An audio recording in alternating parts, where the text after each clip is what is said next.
Welcome to the Revs Garage. Today I'm going to tell you about how to change your oil and how to get to know your car in the process. Now, most of you are going to get your oil changed at a shop most of the time. That's great, but every once in a while it's good to do it yourself and learn more about the condition of your car. So a few tips along the way.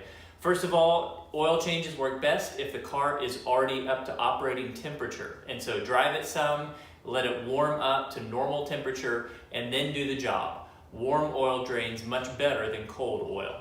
Once the car is up to temperature, you're going to need to raise it unless it's a truck or something that's already pretty high off the ground. In my case, I put it up on jack stands, but you can use ramps if you prefer. Just make sure you follow the safety instructions. You don't want to get hurt raising your car. So once the car is up in the air, the next thing that I like to do is actually remove the oil-filled cap. That's going to allow the oil to drain much easier once you remove the drain plug under the engine. Next step, you're going to get under your car and you're going to remove the drain plug. Different cars use different sizes of these, so make sure you figure out which socket or wrench you need. You'll remove this, and I always recommend wearing gloves because the oil is going to be warm if you followed my previous advice. You don't want to get it all over you. Have some kind of large catch can. Make sure it's large enough to take all the oil in your engine, and you can read in your owner's manual how much oil goes into your particular engine. Once you've removed this, you want to make sure not to drop that in the oil if you can prevent it. Some of these have a magnetic cap on the end of it, and you can look and see if any particulates have been picked up by that. That can be a sign of excessive engine wear. When the bolt comes out, it's going to have a washer. This is the one that was on. It's a crush washer, so it seals by being crushed down. You want to replace it every time that you change your oil because these crush washers are only meant to be used once. So you clean it, you put a new crush washer on it, and you set this aside while the oil drains out of your car. Now it's time to remove my old oil filter. You can see it here on the side of my engine. It's that blue metal cylinder. That's typically where they're going to be located on most engines, either on the side or perhaps underneath. Colors will of course vary, but on most engines you're going to see a fully removable filter like this. There are a few exceptions. On German cars, for example, there's typically a permanent plastic filter housing. You unscrew the top of it, pull out the paper filter, and you change that and a couple O-rings, and that's all. But this is what you're going to see on most cars. Now, before you remove it, put a catch can underneath the filter because more oil is going to drop when you've pulled that off. Remember to wear your gloves because the engine is still quite warm. And if it gets stuck, there's a few different types of tools you can use. Here's a couple examples.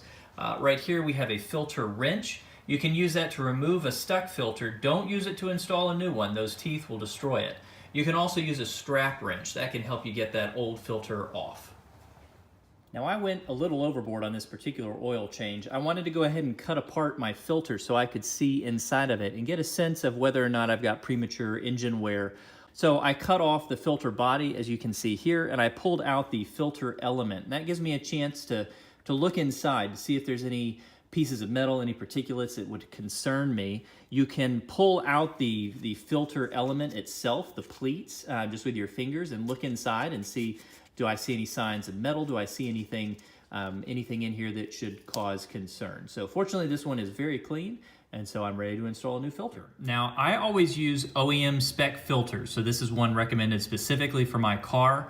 I think that they're going to be the best engineered for your particular application. Also, some oil filters have special baffles or design features that preserve the life of your engine, so I would stick with OEM quality filters.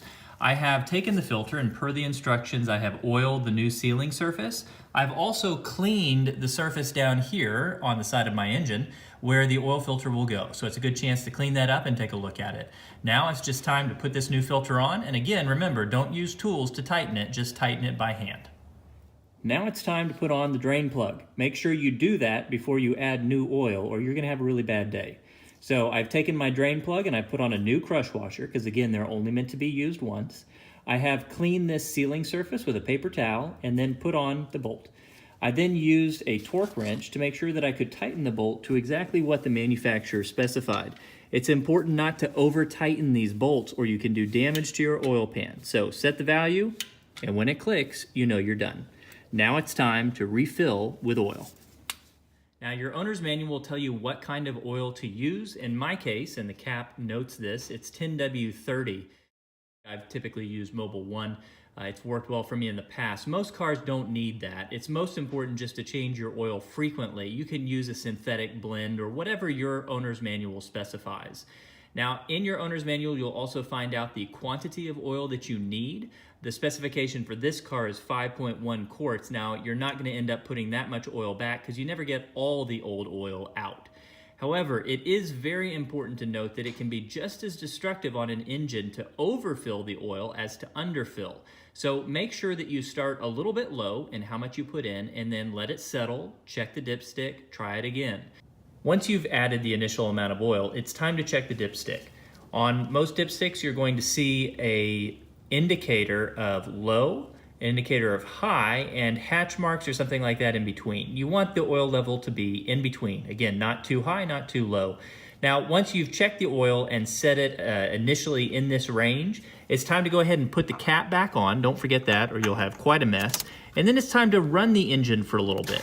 After you run it for a bit, let the engine settle, let the oil settle, and then check the level again. Your new oil filter is going to absorb some of that new oil that you have put in, which is going to change the level just a bit. This is also a great chance to check for leaks now that you've run the engine.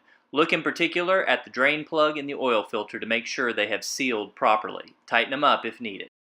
With the oil change done, it's time for a final inspection of the car. We've already got it lifted up in the air, so this is a great time to look at the condition of our tires, all 4 tires. We're looking for how the tread is wearing and whether it's wearing evenly across the tire.